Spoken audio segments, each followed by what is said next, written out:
Welcome to What's Happening in Miami County. Here's your hosts, Don Smith and Bill Cartwright. Hello, I'm Don. And I'm Bill. And we are here on April the 29th, 2024 to tell you what's happening in Miami County. Yep. So, Bill, before we get into the details, tell me what you've been doing lately. Well, last Sunday at Fields of Grace Church in Covington, Ohio, we did a presentation of Hee Haw. Which was Hee Haw? Hee Haw. Hee Haw for church? Yeah, Hee Haw for church. But, you know, it was just a takeoff on the show, Hee Haw. And it was just a lot of fun. We had over 500, about 550 people show up for the two shows that we did. And that were free, because I was that was free. But as I say, Don was there, so it was free. It was just a good time, great music, and just a lot of corny jokes, but it just really a lot of fun. And I cannot believe that you had to memorize nonsense. I don't know how anybody memorizes nonsense. Give me a sample. Okay, a sample of that would be, I had to tell the tale of Rindicella. Instead of Cinderella, it's Rindicella. And it starts off, once upon a time in a Cohen foundry, there lived a beautiful girl, and her name was Rindicella. Well, I just can't figure, and it went on and It went on and on. It told the whole story of Cinderella. I can't even say it now. And it was a lot of fun. And I had two people that were doing their best to trip me up on my lines, but we made it through. It was a good show, it really was. Yeah. And I understand, well, I was at your house, so I saw how much mulch you got sitting there in the driveway. You're going to be busy for a long time. Yes, I have a lot of yard work to do. I'm glad you have a big yard. My yard is about 10 minutes mowing total. So. Oh, well, mine's a little more than that, but it's not huge, but we do have a lot of flower beds, hence all the mulch. So.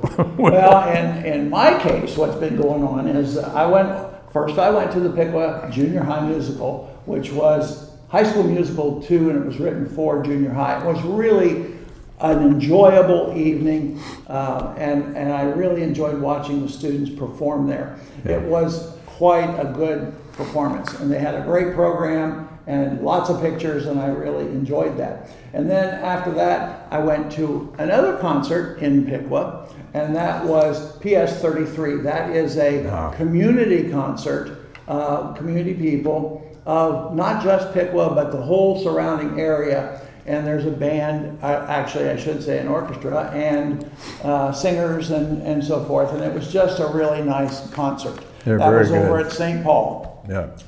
And they're very good, very good. Really good. And we had somewhere around 300 people come to that, which is pretty much a maxi out crowd. Yeah. Then, along with that, yesterday I had the chance to go to Tip City, and Tip City has a wonderful band called the Tippecanoe Community Band. Yep. And I went to the Tippecanoe Community Band concert yesterday afternoon. It was about an hour, classic legends, and they had really entertaining music.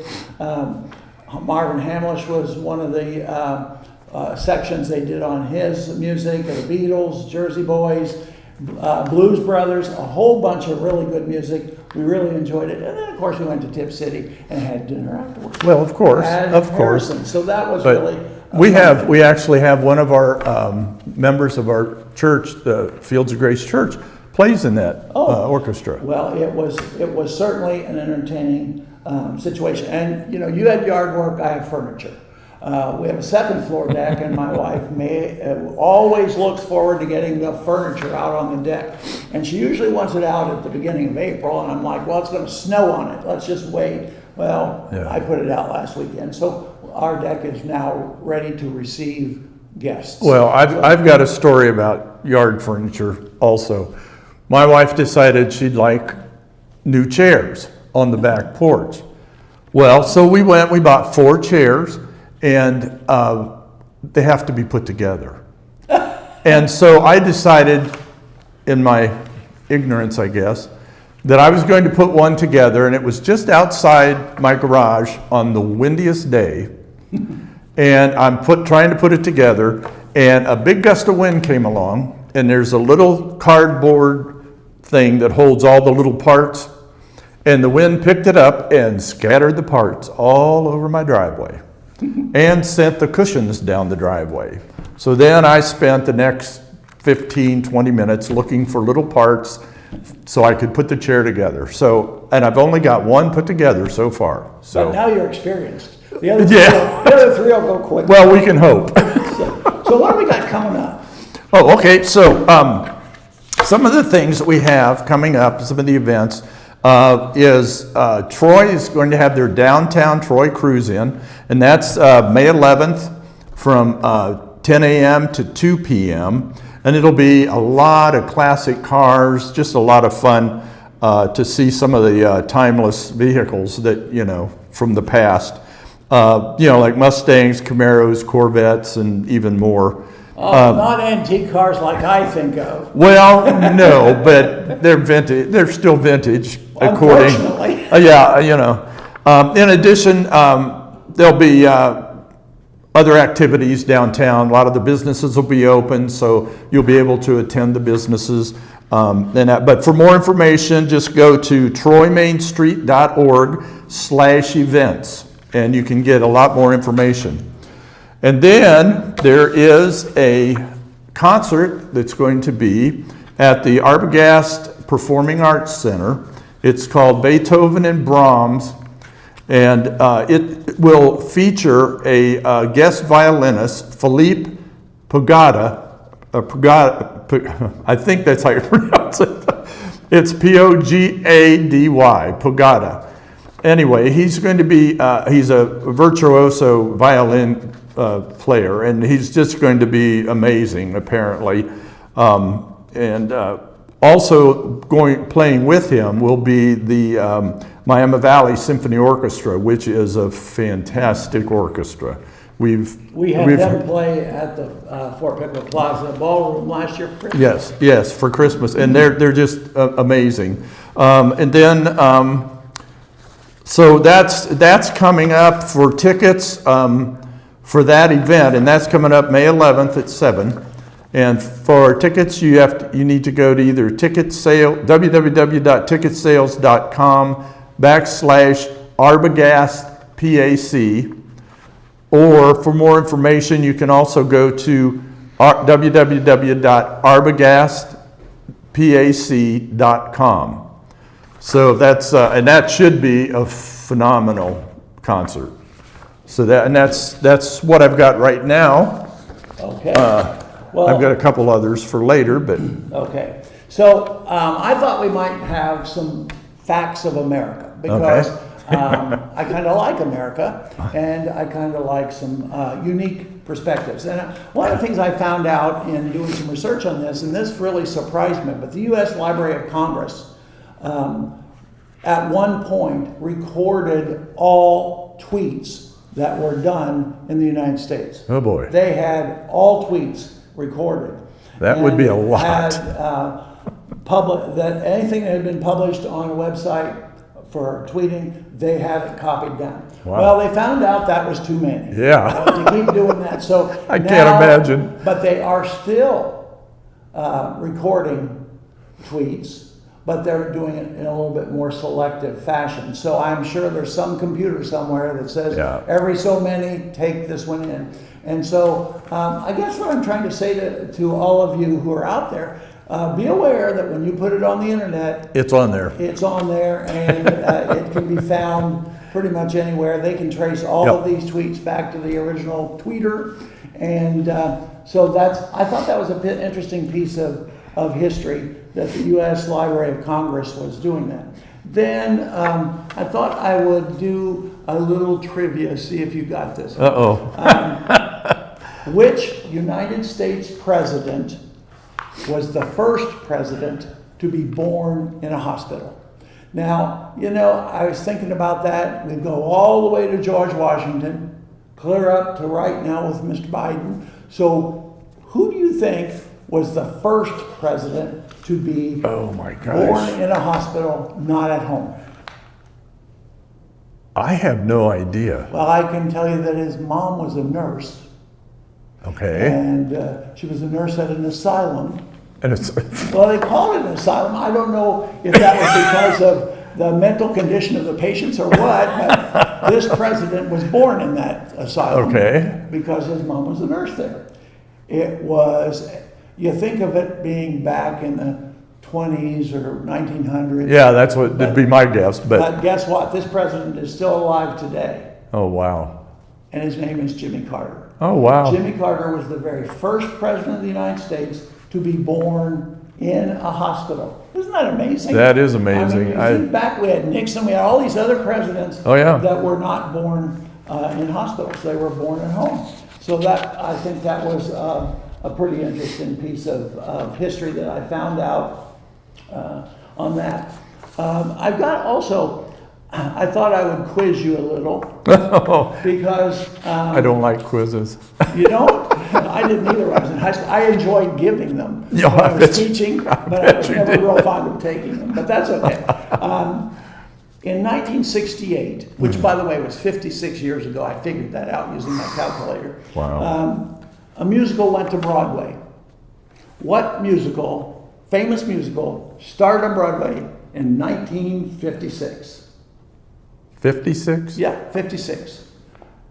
No, I'm wrong with the date because I was thinking about it was 56 years ago. Oh, okay. The date was 1968. 68. Okay, I was in so college let's see. at the time. Yes, and that was in the 60s. We So could say it was a 60s musical. that was, yeah, so that was,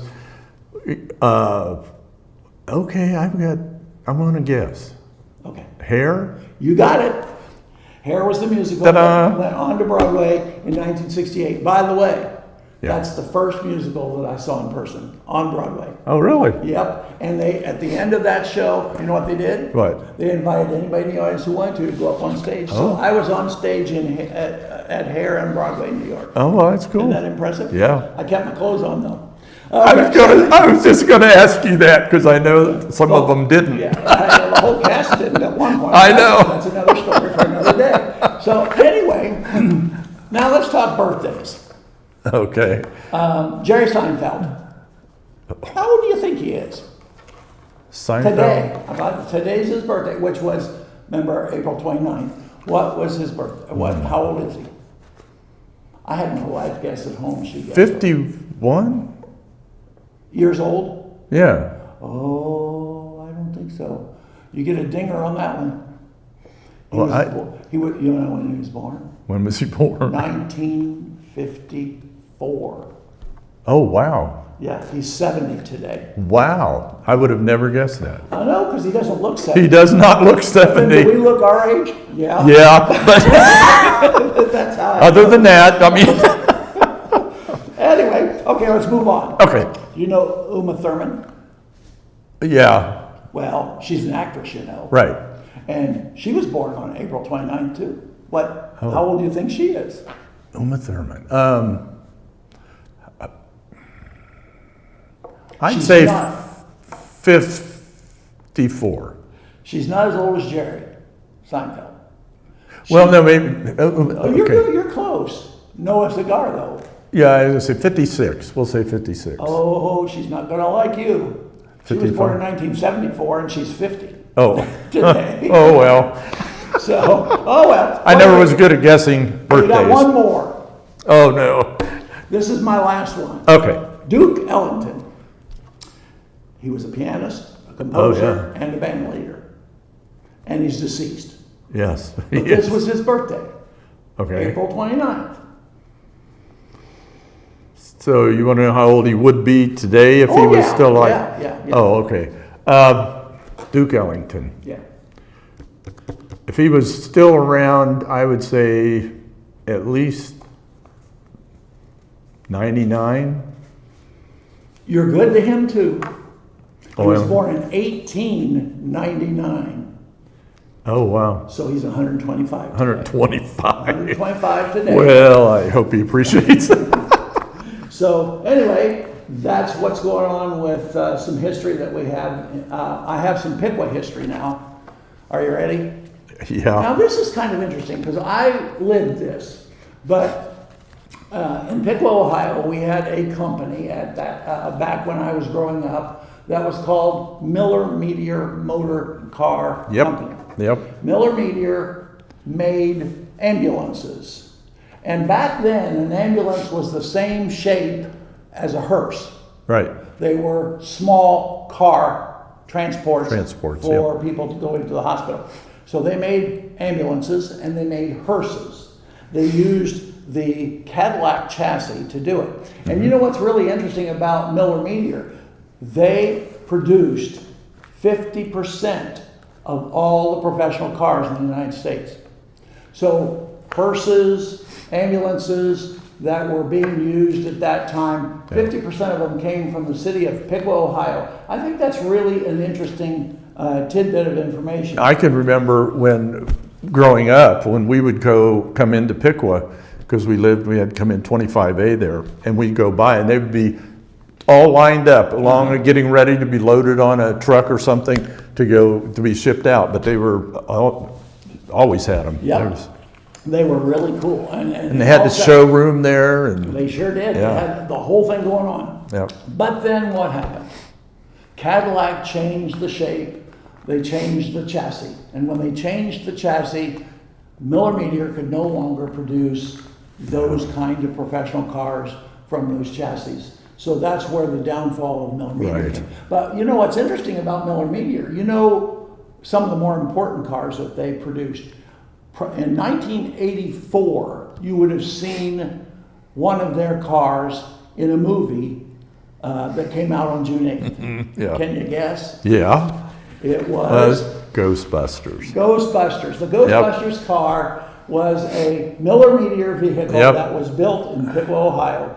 And I think that's a really cool fact. Now, the sad facts are that when President John Kennedy was shot in Dallas, Texas, he was transported, of course, to Parkland Hospital, and the hospital at the point of his death then called, actually probably his Secret Service, called a funeral home there in Dallas, and they had just bought a brand new white Cadillac hearse.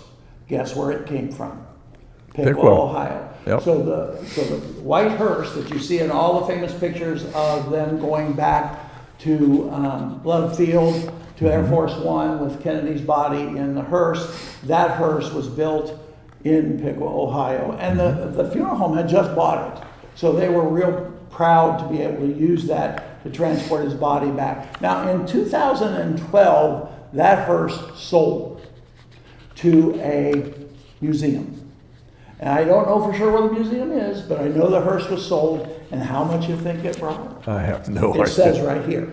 Oh, $160,000. Yeah, $160,000, and so that hearse has got a permanent home now. Now Elvis was also transported, and of course Elvis loved Cadillac vehicles, and so his hearse was a white Cadillac Landau hearse. And there are those who believe that after his death and his transporting there, that hearse became possessed. Now and Elvis might have possessed it, but I don't really personally think so. But the hearse was used as a rental for funeral homes that needed a beautiful white hearse. And so a Florida funeral home ordered it to be delivered so that they could use it for a service there in Florida. And on the way, it ran out of gas in Marietta, Georgia. Now that's uncommon because usually they did not, the company that owned the hearse knew that they could drive to Marietta, Florida, or they could drive all the way to Florida on one tank of gas, but all of a sudden it ran out of gas. So they had to walk, they had to get gas, they got the gas, they got the car started, they go down the roadways, they get to Florida, and all of a sudden the car died. Right while they're traveling down the road at their 60-some miles an hour that they were traveling. And they had to get the hearse off to the side of the road. And as they got it off to the side of the road, guess what happened? Flames came out from the engine, Ooh, it burned up. and they jumped out of the hearse and watched it burn, along with their clothes that they had packed because they were going to spend some days at the beach after they Of dropped course, the hearse of off, course. before they brought the hearse back after use. Well, So the Elvis hearse ended up totally destroyed by fire alongside the road in Florida. Yeah. But originally came from Piqua, so that's an interesting fact that I have on there. Now, we got more events. What else? Yeah, I've got a couple more here.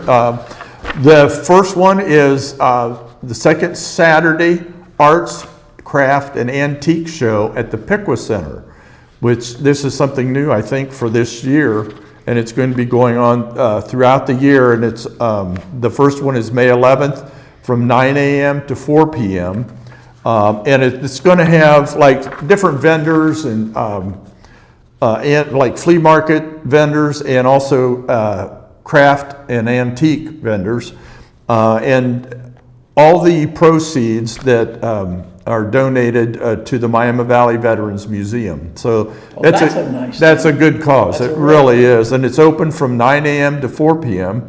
And if you need any information, whether you want to be a vendor or just information about the program itself, you just contact Cheryl at 937-418-0347. And she'll be able to give you information, all the information you need for that. And then the last event that I have for today is the Edison State Blue and Gold Gala. Now what this is it's Edison State is concluding their 50th anniversary celebration with this gala. It's going to be May 11th and 6 to 8:30. There is a cost of $50, but it's also, you have light hors d'oeuvres, dinner, and the cash bars available. And there will be winners of Edison State's 50 Years of Talent competition. They will perform. And so it should be a lot of fun. And it's a celebration because, let's face it, it's fantastic to have a community college right here in Piqua and in the county itself. It's just a real asset to this community. Now you know, back when they had 10 years, that my wife and I catered their 10th anniversary. Yes, you did. And their 10th anniversary was a medieval dinner. I think they've come up from that. Oh, yes. Because when we did the medieval dinner, we had to do a parade of food going into the dining room, set a turkey in front of the in front of the president, and carving and doing all that. That was at the 10th. Can you believe it's 50 now? How would you believe I'm an alumni of Edison State? Are you? I have my associate degree from there. Well, I visited there several times. Yeah. But anyway, it ought to be a lot of fun. But the only caveat is, if you want to go, and I know this is going to be shown on May 1st, the program is, and they would like to know by May 1st how many people want to go. So they'd like to know how many tickets are sold by then. But all you have to do is contact Edison at www.edisonohio.edu/gala. And they can give you more information and all that, but I think it'll be a really fun time. I'll bet too, if you called them the next day, they'd do it. I bet they would too, but you know, they need to have a count. That's right. They need to have a count. Okay. Well, I've got some events. First off, I want to congratulate Stacy Roth. Stacy Roth has recently assumed the position of Executive Director of Main Street Piqua. Yay. And that is a big job because she follows Lorna Swisher, who's done that for so many years. But Lorna was promoted into a statewide position. And so Stacy has recently taken over the directorship of the Main Street. And that means that she is helping with the new mural that's coming to Piqua. I'm really excited about this. The Mills Brothers mural. It's going to go up on the building, and I'm old, so I remember when Lortoy was in the building. Now it's the bank building. And on the south wall, facing Water Street or Route 36, there's going to be a large mural of the Mills brothers there. Because, of course, they came from Piqua, Ohio. And they're collecting money for that. They have almost the whole amount, but they do need to push that right over the top. And they have a professional muralist, that's a new word for me, a professional muralist who is going to come and paint that. So if you donate money, you can go to the Main Street Piqua website. We also have Taste of the Arts on the 17th from 5 to 9. We'll have had another program by then, so we'll spend a little bit more time on that. Yeah. But currently, the Piqua Library has the watercolor festival coming, or a watercolor exhibit coming up. It's on 2 floors of the library. You can take a map and you can look up all the different pieces of artwork that have been brought in to Piqua for us to see. It's really a cool thing to do. And I know we're getting close to running out of time, so I've got one other thing I wanted to talk about, because Mother's Day is coming up before too long. And so Mother's Day was originally created by a teacher whose last name was Jarvis. Now, I don't know her first name. She lived in Kentucky in 1887, and her idea was to bring mothers together so that they could learn how to keep their children alive. Because back at that time, 15 to 30% of all newborns did not survive. So this mother was trying to get doctors and so forth to come and help teach them better ways to take care of their children to keep them alive. It did not catch on at that point, but in a little bit later period of time, I think it was around 1905, Ms. Jarvis passed away. And her daughter decided to have a memorial for her. And she did a Mother's Day memorial. And this was when she celebrated and honored her mother. And that celebration ultimately led to Woodrow Wilson declaring Mother's Day for the first time on May 10th in 1914. So Mother's Day came along at about that time. Now that leads me into my event that's coming up. The Piqua Caldwell Historic District is going to be selling plants for Mother's Day. And we're going to do that on Saturday, May the 11th. And it's going to be held at a new location this year. We're going to do it at the Winans Factory parking lot. Beautiful flowers. Yeah, they're really nice. Geraniums and petunias and begonias, all kinds. And they come directly from the greenhouses where they're grown. I've seen them there. They're just really beautiful. And it's at the corner of Spring and Ash. And it's going to be on Saturday from 9:30 until the plants are sold, most likely around 2 o'clock. You can buy online too from the Piqua Caldwell Historic District.org. You can go online, order them. We even deliver. If you buy a quantity of 3 or 4, we can deliver them. So keep that in mind. It's a great way to honor your mother the next day by giving her a beautiful plant from the Piqua Caldwell Historic District plant sale. I think we're just about out of time. I was going to say, let me go over some contact information for us. It would be, if you want to contact us or leave us notes or whatever, because remember, we're just getting started in this. So we will take whatever you have to Criticisms. give. Yes, whatever. But it'll be at Ganger A, so GANGERA at Piqua.org. That would be for the information. So that's Ganger A at Piqua.org. And then our next show, the show coming up will be on May 1st. So our next show will be Wednesday, May 15th at 6 p.m. And this Wednesday on May 1st, the show will be at 6 p.m. So we're intending to do this about every 2 weeks. Yes. And we're going to try to keep you informed on what's going on in Miami County. If any of you have anything that you would like us to include in our conversations, please send it to the website that's there. We looked up these things ourselves and tried to come up with what's going on. I'm sure we missed some things. Yep. But if you help us out, we can put those into the program as well. So, Looking forward to the next time. yep, I would be happy to do that. And we're going to say, until next time, Yep. what's happening in Miami In County? Miami County. Thank you for watching. Thank you.